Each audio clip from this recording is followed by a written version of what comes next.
اعوذ باللہ من الشیطان الرجیم بسم اللہ الرحمن الرحیم۔ السلام علیکم ورحمۃ اللہ وبرکاتہ۔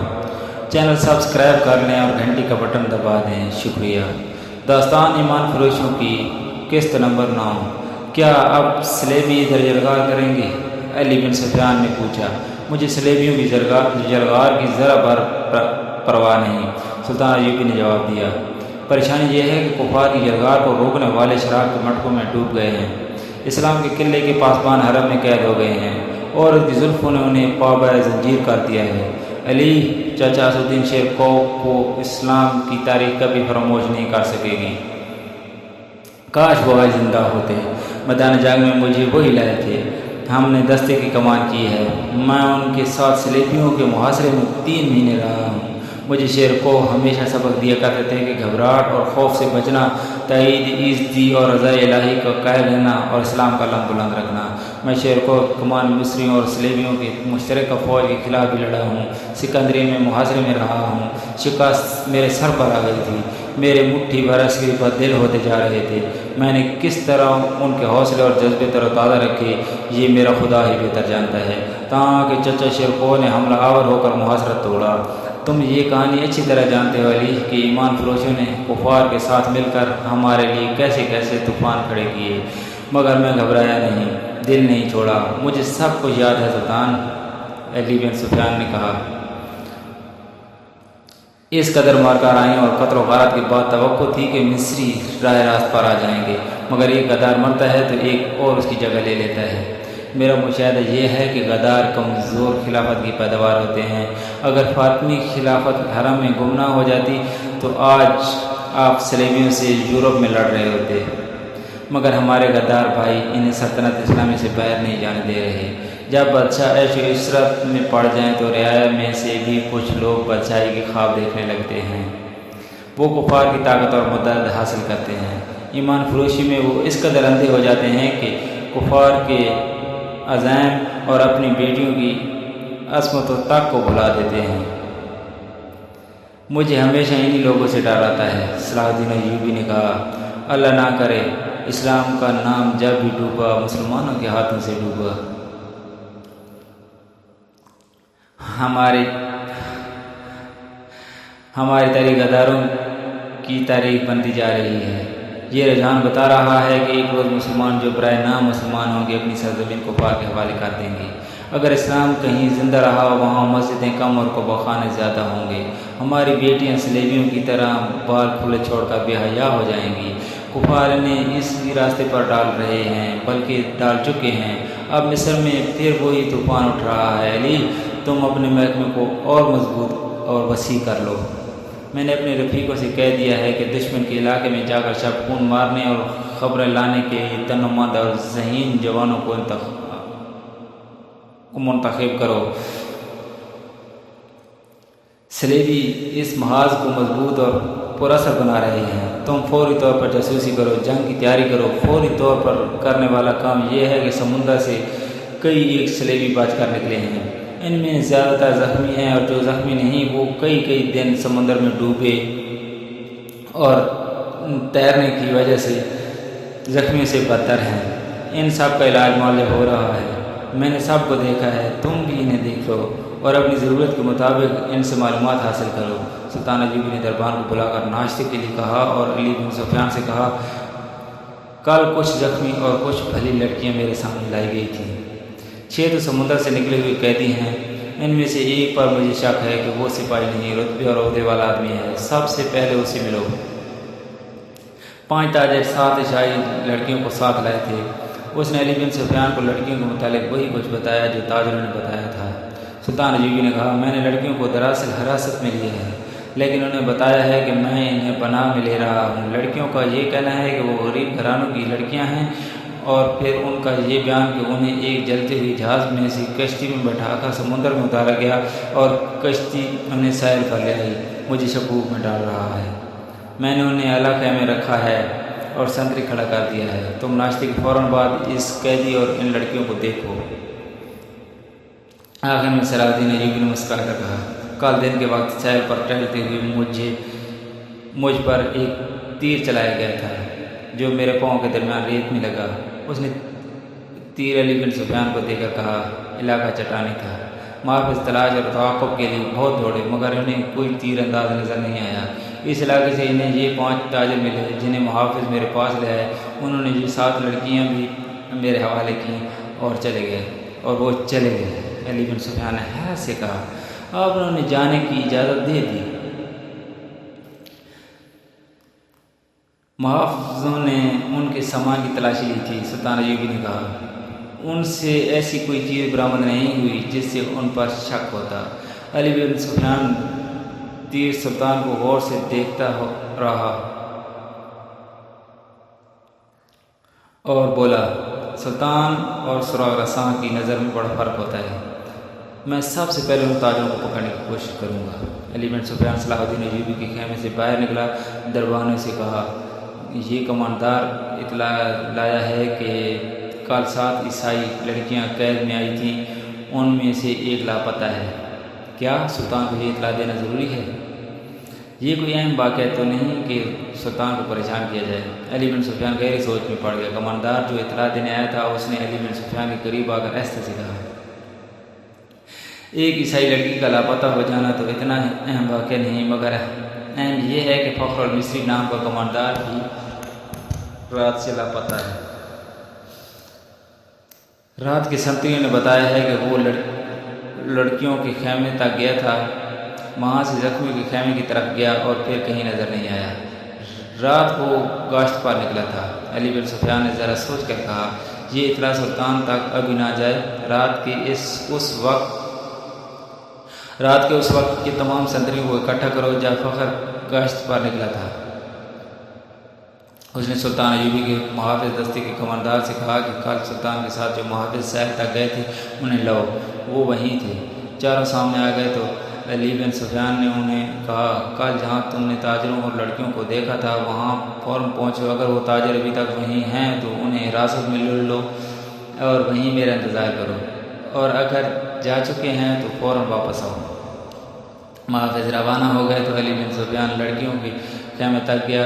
6 لڑکیاں باہر بیٹھی تھیں اور سنتری کھڑا تھا۔ علی نے لڑکیوں کو اپنے سامنے کھڑا کر کے عربی زبان میں پوچھا، 7ویں لڑکی کہاں ہے؟ لڑکیوں نے ایک دوسرے کے منہ کی طرف دیکھا اور سر ہلائے۔ علی بن سفیان نے کہا، تم سب ہماری زبان سمجھتی ہو؟ لڑکیوں سے حیران سا ہو کر دیکھتی رہی ہیں۔ علی ان کے چہروں اور ڈیل ڈول سے شک میں پڑ گیا تھا۔ وہ لڑکیوں کے پیچھے جا کھڑا ہوا اور عربی زبان میں کہا، ان لڑکیوں کے کپڑے اتار کر ننگا کر دو اور 12 وحشی قسم کے سپاہی بلا لاؤ۔ تمام لڑکیاں بدک کر پیچھے کو مڑی۔ 2-3 نے بیک باک بولنا شروع کر دیا۔ وہ عربی زبان بول رہی تھی۔